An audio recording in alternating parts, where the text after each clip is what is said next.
Edgar Cayce, yes. Speaking in undertone, some peculiar circumstances surround the advent of this entity into the experience in the present time. In entering this experience, we find the entity, 255, coming under the influence of Venus, Uranus, Jupiter, and Mercury, with those helpful influences that may be had coming from Neptune. These build for those inclinations that make for a very unusual experience for the entity in this present period. In the influences, without respect the application of all those are given, and many have been the alterations, yet a greater portion in the present, especially in the period of the 28th to the 29th year, there has been a constant development through the application of wills respecting these impulses, innate and manifested. In Venus, then, love, beauty, symmetrical forces in the body-mind, in the development of those conditions and things about the body, order, and versatility in the order of conditions. In those influences of Uranus, these have been more those of the exceptional side, while there would arise those conditions that make for indecisions in others, the stamina or stability of the entity, and its application of the influences, has made the entity one to whom many have do come, for counsel. Yet in part the entity depends upon others. This, however, is kept in a manner that would be little suspected, so that even those who are to meet the entity casually, to observe, would say sufficient in self.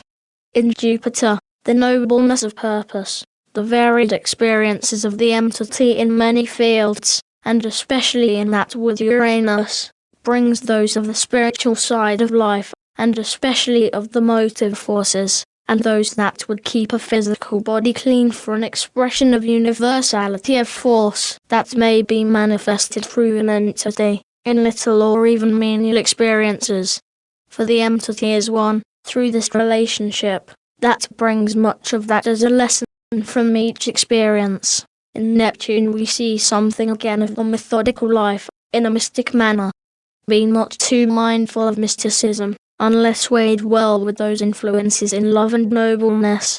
In those manners do the influences astrologically have their effect upon the entity. This, then, builded as respecting the relationships, as the entity has made these impulses, with the environmental and the influences to which the entity has been heir through its experience, as well as maternal relationships, one that is quick in activity, whether of thought or of circumstance to be met, whether this be of import or a passing fancy or notion, one deft with the work of the hands, and the beauties of motion bring to the entity a satisfying of a something that the hands or the body must be used as a means of expression of the things felt from within. Hence the inclination to be helpful, mindful, careful of others, and the tendency to expend self-interest in the affairs of others. Not a busybody, though the entity may be called so at times.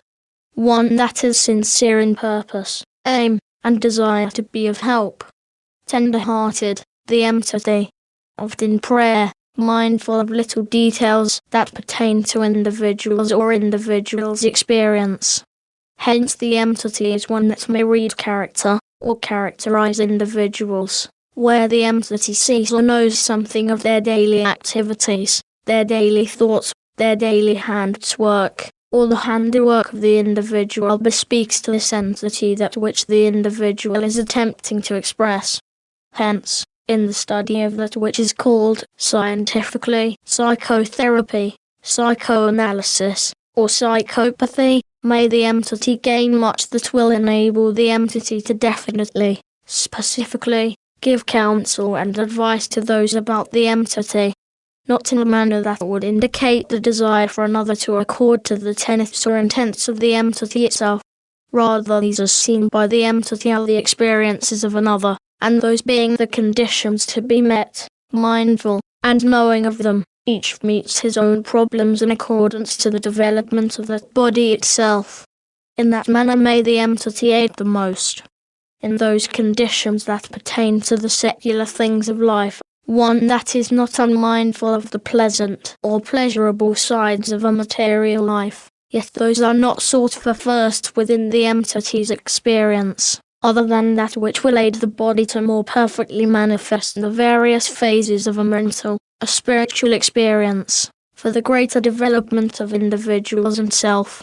In the affairs of others, then, the entity may aid most as the counsellor, by the experience seen in the individual to whom the entity would address self, rather than a one-sided experience of self-sown experiences, though these oft be as the background. In the appearances, and the effects these have upon the entity in the present, in the one before this we find in that land known as the Fatherland, Germany, Alsace-Lorraine, and near that border of the mountain land. The entity then, in the name Suchigan, was during those periods when turmoils were in the land, and in that region where those peoples were in war against one another. The entity was of a household that was in turn between those peoples, and the entity hearkened much to those conditions that passed as to political power, political position, to the power of influence of individuals' lives over their life through their tenure to those things given by others. The entity, then, was somewhat of an economic culinary entity, with an eye single to conditions that pertain to relationships of people in varied stations of life. Hence the entity is a good dietitian, unless becoming lopsided through hearkening to experiences of others. That tested first in self is to the entity the sine qua non to the usage of that was given. In this experience the entity gained in the mental being, yet not in excess gaining full development, for the material conditions, circumstances of power, of position, rose most in the entity's thoughts, through the hearkening to those through which the entity gained the mental development. In the present we find that ability to be an excellent conversationalist, and innately acquainted with many subjects, even though the entity has not studied them. A good listener, as well as a good speech-maker. In the one before this we find in that period in the land now known as Greece, or in the isles thereabout. The entity was among those in the days of the sages of that land, that took note, though the portion of the entity's sex was not taken to account, as in many periods, yet did the entity gain in the thought as gathered from many with whom the entity was associated in varied capacities. A body beautiful, sculpture, art, literature, these are the entity's developing forces. For either in art or in expressions of forces in the body manifestations of beauty may one find an answer to many of those conditions that bespeak of the forces that manifest from an all-wise intelligence to the sons of men. In this experience, in the name Hercules, the entity gained and lost. Gained most in the development of the spiritual portions of the entity, for in the thought and study of the period the entity lends much to others in service, counsel, advice, both by precept and by example. In the one before this we find in that land now known as the Egyptian, during that period when there were the reconstructive forces as to the rebuilding or the replenishing of man's correlation of thoughts, and the studying of the relationships to individuals and the relationships to the universal or the divine from within. The entity was then among those who waited upon the priest in the temple, and especially as to those hangings of the temple. The entity was among those who first wove the coloured patterns or papyrus in the various tapestries, or in linen brocade. The entity still has an eye single to the patterns of peculiar design, especially turning to those of the lotus and scarab, which were the forces that were considered in that experience. In the name Azir, the entity gained throughout this experience, not only in the mental and the cosmic or soul development, but in the manifested way in which individuals were aided by the entity in the services rendered, not merely as one of the temple attendants, but as a homemaker, and many were the peoples gathered in those places, as the entity sought for the caring of the young that were without the care of the maternal or the mother love. In this experience, many gathered from the entity's labors the taking of state to care for individuals that made access into the experience. Yet the entity fought hard and mental, in meeting in many places, to prevent this being accomplished by others. In the present, the love of family, the love of large friendships, the love of those experiences with the young, the babe, the debutante, all are as an experience to the entity, seeing something innately felt fulfilled in each individual, in the abilities of the entity, and that to which it may attain, and how, as seen, mental, spiritual and soul development have been as separate in the entity's experiences. These correlated in that ideal of one force, from one source, in one service to God and man, will bring an understanding that may excel any of the entity's developments thus far in the earth's experience. In making for this, keep the eye single to service.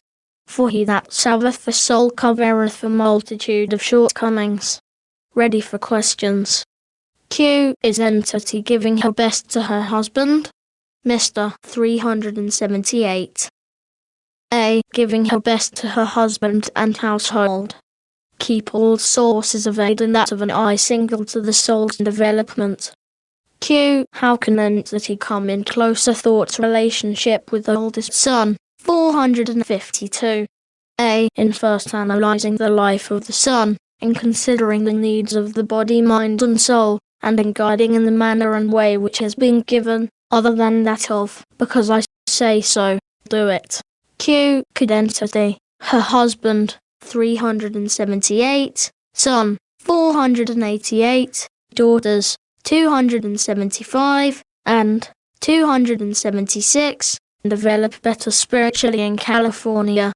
A. In the present surroundings, or near those who have the forces or sources, or contacts to the universal forces that the entity believes in. For he or she that receives a prophet in the name of a prophet receives a prophet's reward. He or she that receives a sage in the name of the sage receives the sage's reward. As to place, time, or when these meet as they arise, we would not change materially in surroundings, especially not to the west. Q. Itemize faults and potentialities of entity. A. These have been outlined, in their various and varied experiences, for aided in one, abetted by another. These made one in purpose in the present may make the entity a daughter of the Most High. We are through.